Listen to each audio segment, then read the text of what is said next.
She's back, Dr. Tasmin Badia. We also know her as Dr. Taz.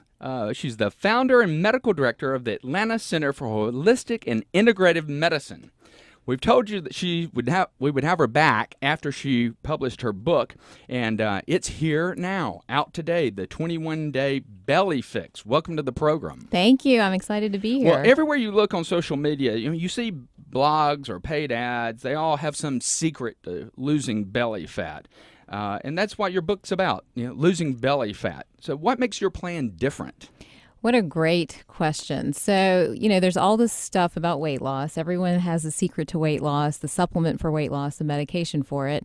But really where a lot of the research is headed is trying to tie in that connection between what's going on in your belly is really determining how you lose weight, how your hormones work, how lots of different systems in your body work. So the difference in the book is it's really focused on rehabbing your belly, not really losing weight, but rehabbing your belly and seeing weight loss as a side effect of that. And I think this is great. I remember in medical school, again, you and I started out along the same path in traditional Western medicine. Right. And I did a rotation in GI medicine, gastrointestinal medicine, and there were inpatients. And every inpatient we had at the hospital had a psychiatric consultation for them. Could not find out what was going on with them. They did all the tests and probing and everything that Western medicine had to offer, and we couldn't find out what it was. In fact, you have a similar story.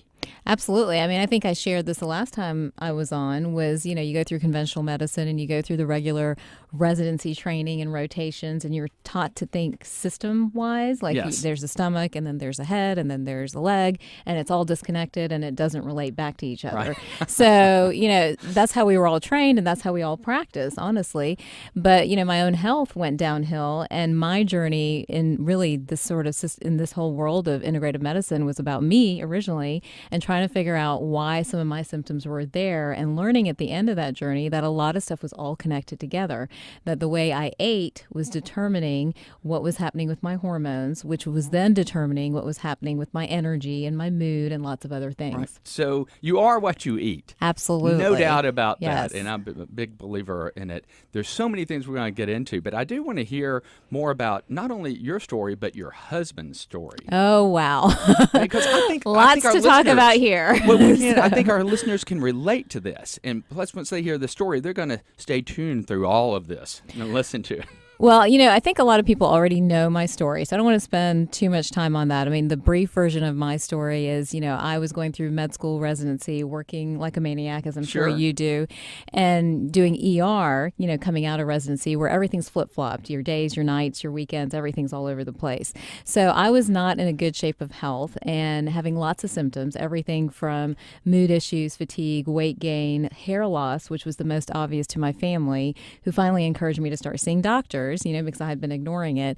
And in the process of seeing doctors really got nowhere. I think one of my visits, were, hey, if you don't take this medication, you're going to be bald by the time you're 30, that type of thing. So it's funny. And I think I know who that doctor is, because what he said, the way you said it, I know exactly who it is. You and probably I can hear him say it. You probably did. I remember being so upset walking out of there going, Right. you've got to be kidding me, So I took the medication, and I think I told you this, the last time you were here too. I took the medication.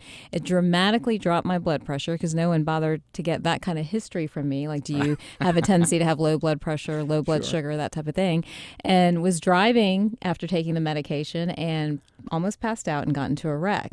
So that was sort of my, okay, I'm done. It's time to move on. I need to figure this out. So that started my journey in trying to dig. So, I found my answers. And kind of healed myself. But in this whole time, you realize I had met my husband. We had started dating.